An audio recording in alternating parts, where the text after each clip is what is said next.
এই দেশ রক্ষায় যদি 24-এর রাজাকার হতে হয় তাহলে আমি সেই রাজাকার। বিপ্লবীরা যখন বিক্রি হয়ে যায় তখন সেই বিপ্লবের ধারক বাহক দিতে আত্মহত্যা করা ছাড়া বা ফাঁসিতে ঝোলা ছাড়া আর কোনো উপায় থাকে না। ডিসি সাহেব গাড়ি পায়, টিওনো গাড়ি পায়, উপজেলা চেয়ারম্যান গাড়ি পায়, আর আমি পার্লামেন্টে গেছি আমি একটা গাড়ি পাবো না? 24, 71, 1 না। ফরাসি বিপ্লব দিয়ে আপনি ফরাসি জাতির আগের বিপ্লবকে আপনি কি করতে পারবেন? অস্বীকার করতে পারবেন? শিল্প বিপ্লবকে কি অস্বীকার করতে পারবেন? না। আজকেই সংসদে হওয়ার কথা ছিল সেই সাংস্কৃতিক বিপ্লবের বীজ রোপণ, আর এখানে বীজ রোপণ হলো কিসের? ঘৃণার। এখানে বীজ রোপণ হলো কিসের? বিভাজনের। এখানে বীজ রোপণ কি হলো? অস্বীকারের। এখানে বীজ রোপণ হলো প্রতারণার। কার সাথে? আমার সন্তানদের সাথে, এই জুলাইয়ের শহীদদের সাথে, এই লক্ষ লক্ষ জনতার সাথে। লক্ষ লক্ষ জনতা যারা এই সংসদ ভবনের ভিতরে ঢুকে পা তুলে দিয়ে প্রতিবাদ করছিল, ছোট ছোট ছেলেবেলে সিগারেট খেয়ে প্রতিবাদ করছিল যে তোমরা যারা এখানে বসে থাকো তারা জানো না, তোমাদের চা আমরা জানি ভালো। সেটাও কেউ ধারণ করতে পারেননি। ওই জন্য এখন আপনি উপজেলা চেয়ারম্যান হতে চান। আপনার স্বপ্ন যে অত দূর। ওই একটা ফকিরের গল্প ছিল, 2 ফকির গেছে হার্ডেন ব্রিজ দেখতে, যে একজন আরেকজনকে বলছে যে কত টাকা লাগছে রে? তো বলছে আর কত টাকা? 2000 টাকা। তখন ওই পাশের ফকির বলছে তুই আর পাগল, 2000 টাকার লোহা দেখানে হয়, না হলে 100 মন লোহা লাগছে। কারণ ওর চিন্তা ধারণার ক্ষমতাটুকুনি ওই পর্যন্ত।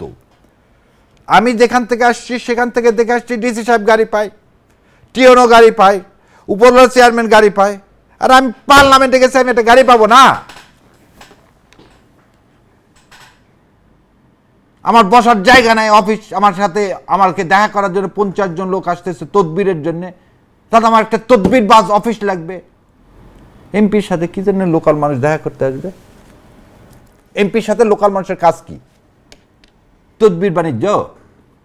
আমি মন্ত্রী ভাইকে যাই বলে দিব যে ভাই আমার অমুক একটু ট্রান্সফার করে দেন, এটা এমপির কাজ? এই জন্যই তো ডুবে গেল দেশটা 55 বছরে। ওই জন্যই আমরা ওন করতে পারবো না জমিদিন সরকারের ছেলেদেরকে। ভাগ্য ভালো, মাঝে মাঝে মনে হয় যে আমি ওখানে নাই, পাগল হয়ে যেতাম। ওখানে যে সার্কাস চলতেছে, পাগল হওয়ার মতো সার্কাস।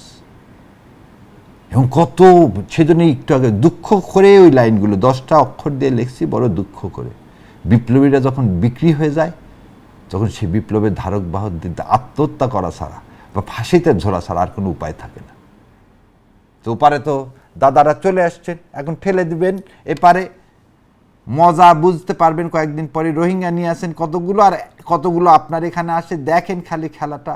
আর ওনাদের যে ইশারায় নাচতেছেন, শোনেন, আমরা ওই যে বললাম আকিল মানকে কাফি, এখনও এই দেশে জাগ্রত সৈনিকরা আছেন।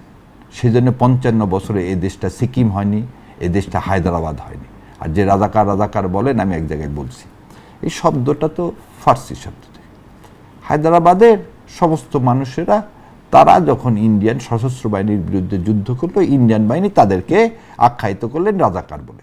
তাহলে দেশ রক্ষার জন্যে, দেশমাতৃকা রক্ষার জন্যে যারা এগিয়ে আসছেন তারাই ছিল রাজাকার। সো 71 সালে হলো কি, পাকিস্তানকে যারা সমর্থন করলো, যারা পাকিস্তানকে অখণ্ড পাকিস্তান চাইলো, তারা হচ্ছে রাজাকার। আর 24 সালে রাজাকার হচ্ছে আমরা, যারা ভারতের আধিপত্যবাদের বিরুদ্ধে কি করতে চাইছি? যুদ্ধ করছি। সো রাজাকার 48 সালের রাজাকারের মিনিং যেটা, 71 রাজাকারের মিনিং সেটা না, 24-এর রাজাকারের মিনিং সেটা না। সেজন্য আমি বলছি এই দেশ রক্ষায় যদি 24-এর রাজাকার হতে হয় তাহলে আমি সেই রাজাকার। আমি সেই অতন্দ্র প্রহরী এদেশে ভারতীয় আধিপত্যবাদের বিরুদ্ধে।